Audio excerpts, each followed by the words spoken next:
علامہ اقبال، میں عرض کر چکا ہوں کہ ان کی ابتدائی تعلیم میں اور خاندانی پس منظر کے اندر مذہبی اثرات بڑے گہرے تھے۔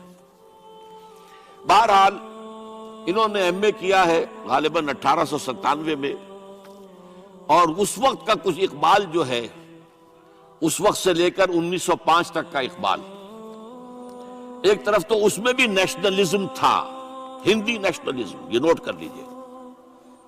چنانچہ اسی دور کا اس کا ترانہ ہے، سارے جہاں سے اچھا ہندوستاں ہمارا، ہم بلبلیں ہیں اس کی وہ گلستاں ہمارا۔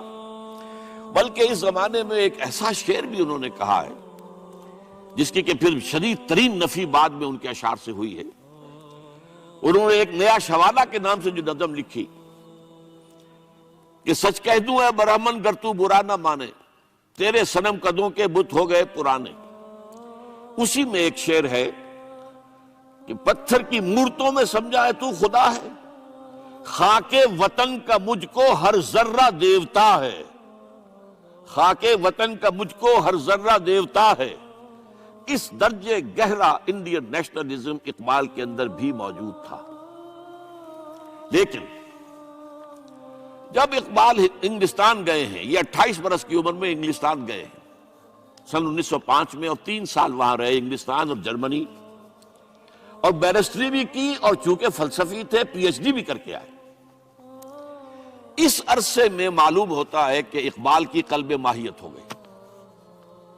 یہ میرا ایک تجربہ ہے، بڑا پرانا ہے، میرا مشاہدہ تھا۔ 1970 میں پہلی مرتبہ میں انگلستان گیا تھا، میرے چھوٹے بھائی وہاں زیر تعلیم تھے، کہ جن لوگوں کی بنیادی تربیت میں اور خاندانی اثرات میں مذہب کا ایلیمنٹ موجود ہوتا ہے، چاہے وہ ہندوستان میں رہتے ہوئے وہ زیادہ ظاہر نہ ہو، نمایاں نہ ہو، اس کے آثار سامنے نہ آئے، لیکن جب وہ ایک مخالف ماحول میں پہنچتے ہیں، اس مخالف ماحول میں ان کے اندر کا وہ چنگاری ان کی جو ہے وہ شعلہ بن کر بھڑکتی ہے۔ چنانچہ یہ معاملہ میں نے پھر بعد میں امریکہ میں بھی دیکھا، ہر جگہ دیکھا ہے کہ وہاں 2 نتیجے ہوتے ہیں، یا تو یہ کہ ایک آدمی ڈاؤن دی ڈرین گیا تو وہاں کی تہذیب میں رگا گیا شراب اور یہ اور وہ اور رقص اور سب یہ ساری چیزیں آ گئی، اور یا پھر جو بچ گیا جس کے اندر دین کا کوئی حمیت کا شائبہ تھا، وہ پھر بھڑکتا ہے، پھر وہ ایکٹیوسٹ ہوتے ہیں، وہ کام کرتے ہیں۔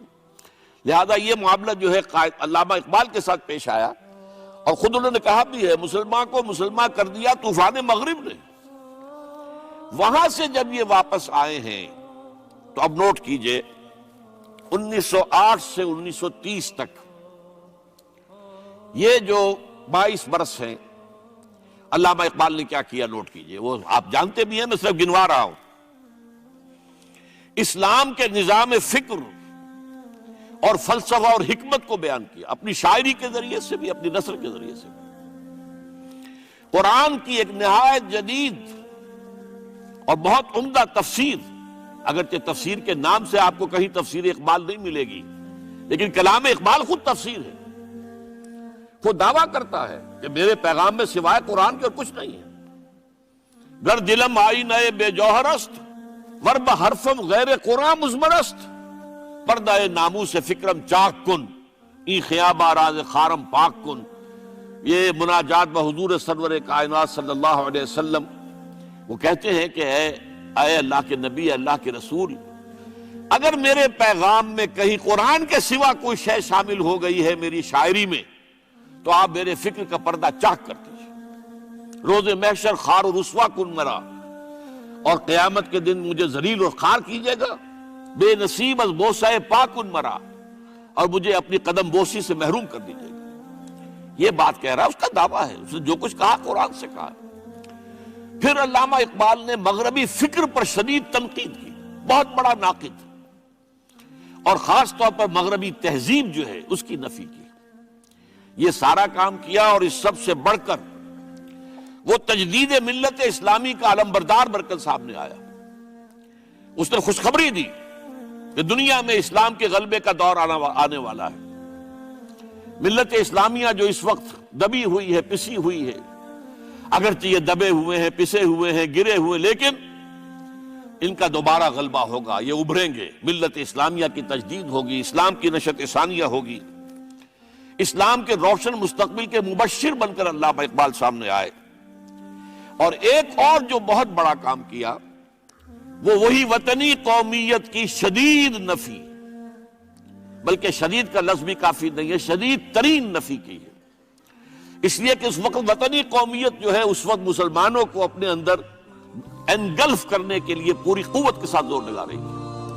اب اس اعتبار سے ذرا نوٹ کیجئے، علامہ اقبال نے جو نفی پھر وطنیت کی ہے، اس دور میں میں اور ہے، جام اور ہے، جم اور، ساقی نے بنا کی روش لطف و ستم اور، تہذیب کے آزر نے ترشوائے صنم اور، مسلم نے بھی تعمیر کیا اپنا حرم اور، ان تازہ خداؤں میں بڑا سب سے وطن ہے، جو پیرہن اس کا ہے وہ مذہب کا کفن. یہ بت کہ تراشیدہ تہذیب نبی ہے، غارت گرے کاشانہ دین نبوی ہے، بازو تیرا توحید کی قوت سے قوی ہے، اسلام تیرا دیس ہے تو مصطفی ہے، نہ زارہ دیری نہ زمانے کو دکھا دے، اے مصطفی خاک میں اس بت کو ملا. اس سے بھی زیادہ مجھے ملا ہے ایک ان کے تختہ جو ہے، منزل راہ رواں دور بھی دشوار بھی ہے، کوئی اس قافلے میں قافلہ سالار بھی ہے، بڑھ کے خیبر سے ہے یہ مارکہ دین و وطن. خیبر غزوہ خیبر سے کہیں بڑھ کر یہ دین و وطن کا مارکہ، کہ ہمارے نزدیک ہماری قومیت کی بنیاد ہمارا دین. آج دنیا یہ کہتی ہے کہ قومیت کی بنیاد وطن ہے. یہ جو مارکہ دین و وطن ہے، بڑھ کے خیبر سے ہے یہ مارکہ دین و وطن. اس زمانے میں کوئی حیدر کرار بھی ہے. تو واقعہ یہ ہے کہ علامہ اقبال نے اس سلسلے میں وہ رول بھی پلے کیا کہ جو حضرت مجدد الفسانی رحمت اللہ علیہ نے دین اکبری کا قلع قبا کرنے میں ادا کیا تھا.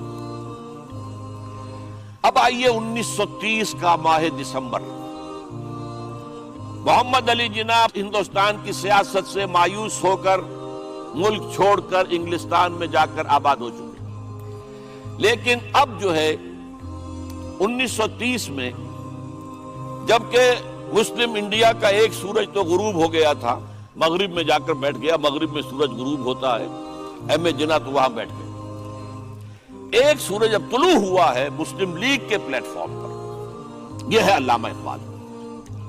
1930 کا جو ان کا خطبہ ہے الہ آباد کا، وہ بہت اہم ہے.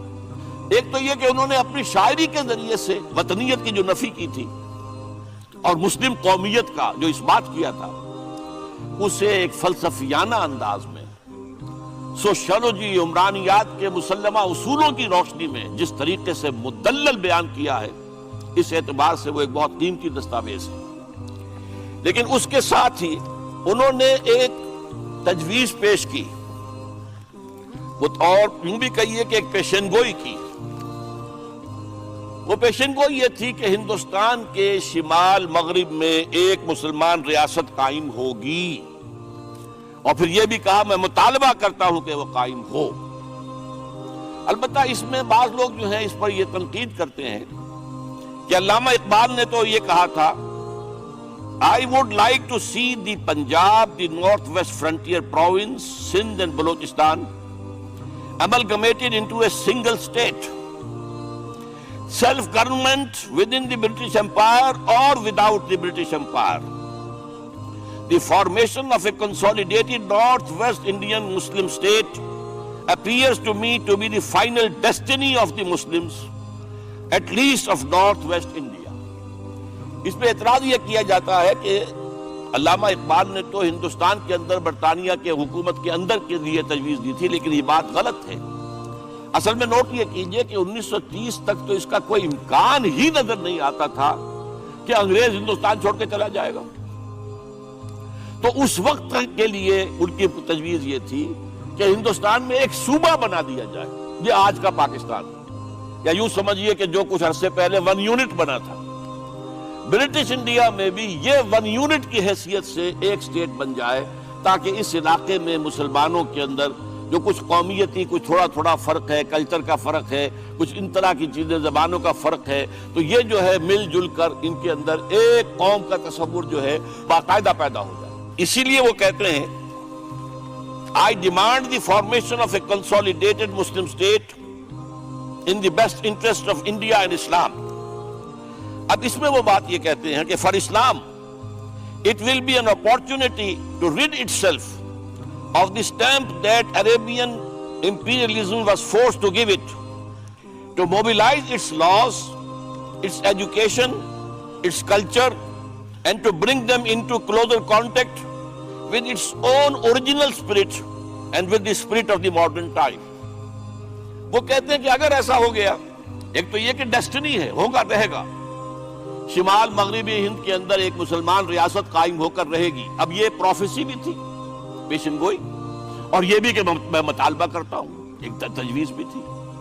لیکن اس کا جو اصل عنصر ہے، جو میرے نزدیک جو انقلابی حصہ ہے، جہاں تک ہندوستان کی جو تقسیم کا معاملہ ہے، یہ اور بھی بہت سے لوگوں کی طرف سے یہ باتیں آتی رہی تھی، لیکن جس انداز میں، جس پلیٹ فارم پر آل انڈیا مسلم لیگ کا جو اینول سیشن ہے اور اس میں صدر کی حیثیت سے خطبہ دے رہا ایک شخص، تو یہ حیثیت جو ہے یہ بہت نمایاں، اور اس میں جس انداز میں بات کہی گئی ہے اس میں جو ایک پازیٹیو عنصر ہے.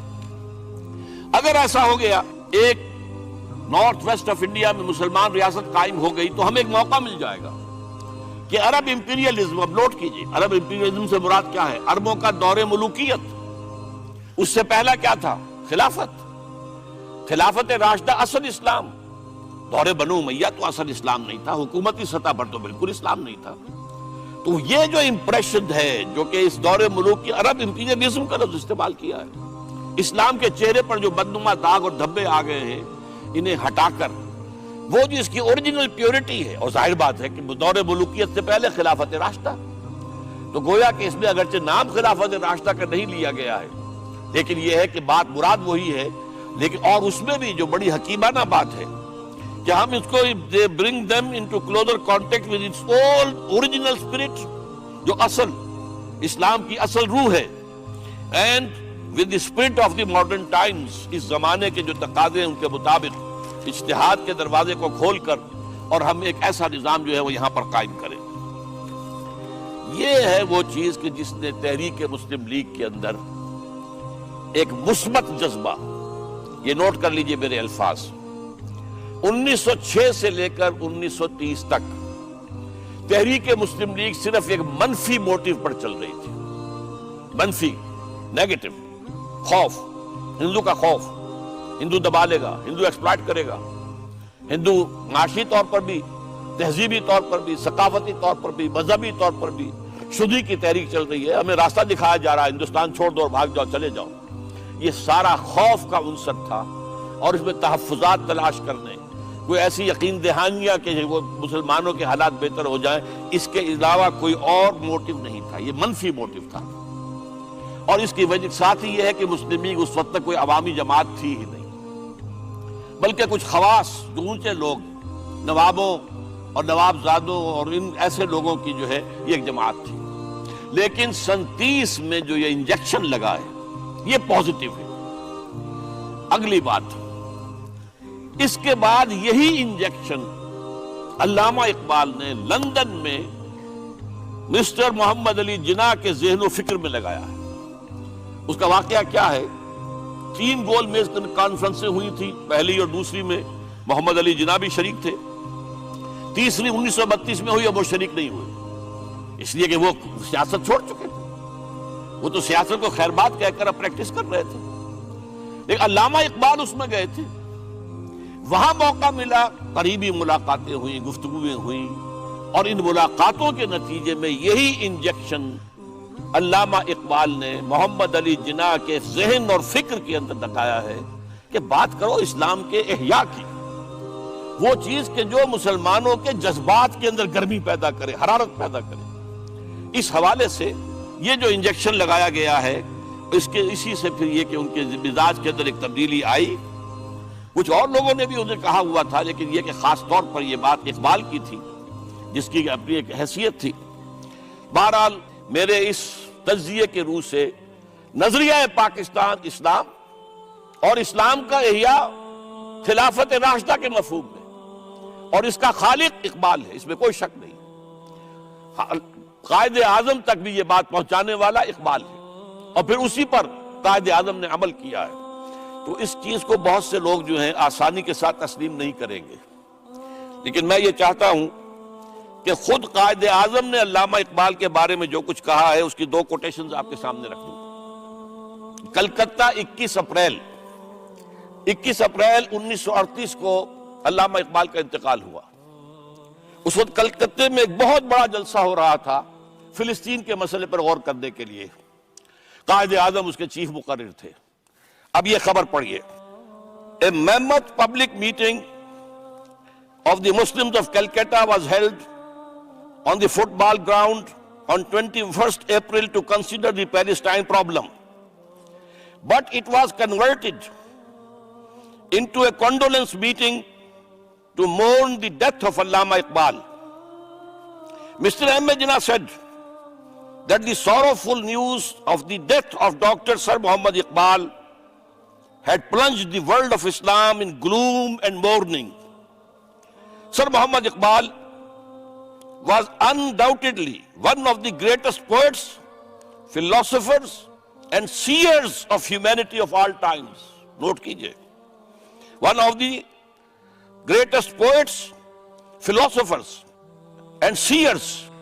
He took a prominent part in the politics of country and in the intellectual and cultural reconstruction of the Islamic world.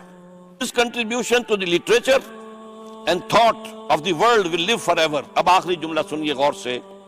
To me, he was a personal friend, number 1, philosopher, number 2, and guide, number 3, and as such the main source of my inspiration and spiritual support. کوئی شک اس کے بعد رہ جاتا. دوسرا میں اور دے رہا ہوں. یہ سن 40 میں اقبال ڈے منایا گیا تھا. اب اس میں کیا کہتے ہیں Quaid Azam. If I live to see the ideal of a Muslim state being achieved in India, and I were then offered to make a choice between the works of Iqbal and the rulership of the Muslim state, I would prefer the former. اگر ہم کامیاب ہو جاتے ہیں کہ اسلامی ریاست قائم کرنے میں، مسلمان ریاست قائم کرنے میں، اور اس کے بعد میرے سامنے چوائس رکھا جاتا ہے کہ یا تو علامہ اقبال کا کلام لے لو اور یا حکومت کے سربراہ بن جاؤ، تو میں علامہ اقبال کے کلام کو ترجیح دوں گا. اور سنیے. Continuing, Mr. Jinnah said that in April 1936, he thought of transforming the Muslim League, which was then only an academic institution, into a parliament of the Muslims of India. From that time to the end of his life, he continued. Iqbal stood like a rock by him. Iqbal, Mr. Jinnah said, was not only a great poet who had permanent place in the history of the world's best literature. He was a dynamic personality who during his lifetime made the greatest contribution towards rousing and developing of Muslim national consciousness. اب اس کے بعد جو ہے نظریہ پاکستان کیا تھا اور اس کا خالق کون تھا، اس کو اچھی طرح سمجھ لیجئے.